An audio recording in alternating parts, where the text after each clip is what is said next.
Letošnji teden ozaveščanja o gluhoslepoti oziroma teden Helen Keller se odvija od 25. junija do 2. julija, ko praznujemo rojstni dan gluhoslepe ameriške pisateljice in borke za pravice gluhoslepih Helen Keller. Ameriški predsednik Ronald Reagan je 22. junija 1984, zadnji teden v juniju, razglasil za teden Helen Keller oziroma ozaveščanja o gluhoslepoti. Kaj to je, kaj jo povzroča, katere težave jo spremljajo? Če se gluhoslepe pravilno vključuje v družbo s spodbujanjem k samostojnosti, ustvarjanjem zaposlitvenih možnosti zanje ter z ukrepi za preprečevanje in zdravljenje gluhoslepote, lahko slednji tudi veliko doprinesejo. Najbolj znana gluhoslepa oseba je Helen Keller. Rodila se je 27. junija 1880 v zvezni državi Alabama v ZDA. V 19. mesecu starosti je oslepela in oglušela. Učila jo je Anne Sullivan, učiteljica zavoda za slepe. Helen se je prvih besed naučila tako, da je predmete najprej otipala in jih prepoznala, nato pa ji je učiteljica imena zanje izpisala na dlan. Ko je bila stara 11 let, je začela pisati svoje zgodbe. Pri 16 pa je opravila sprejemne izpite za Radcliffe College v Cambridgeu, ki je bila najuglednejša dekliška šola v Ameriki. Leta 1902 je med študijem napisala in izdala avtobiografski roman Zgodba mojega življenja, ki je preveden v več kot 50 jezikov. Leta 1904 je z odliko diplomirala iz angleške književnosti in postala prva gluhoslepa oseba z univerzitetno diplomo na svetu. Helen Keller je svoje življenje posvetila boju za pravice žensk, delavcev, otrok in ljudi s posebnimi potrebami. Kot predavateljica je potovala po svetu in javnost ozaveščala o gluhoslepoti.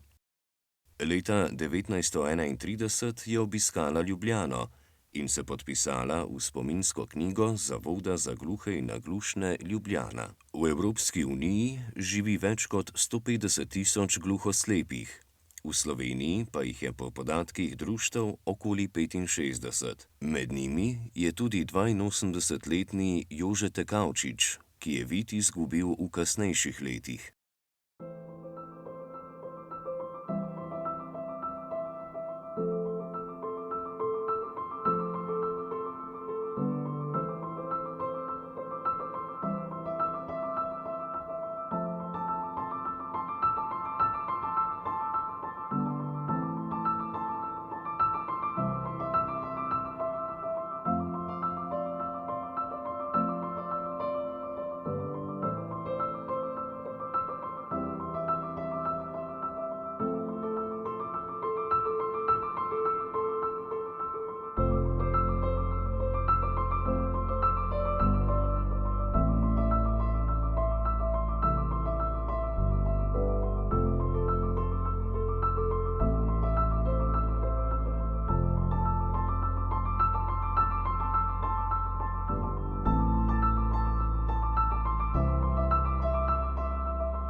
Sloveniji je Jože Tekavčič postal prepoznaven zaradi nastopov na gledaliških odrih in različnih proslavah ter svojih ročnih del.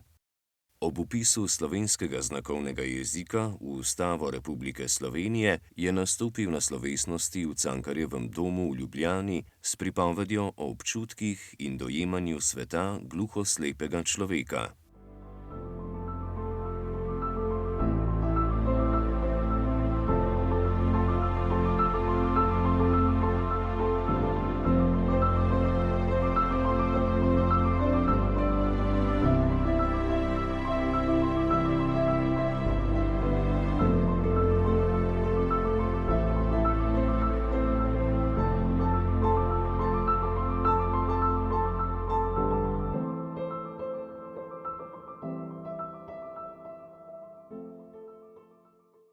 Lansko leto je takratni predsednik države Borut Pahor izročil jabolko navdiha tudi Jožetu Tekavčiču, ki kljub težki invalidnosti ni izgubil volje do življenja in ustvarjanja.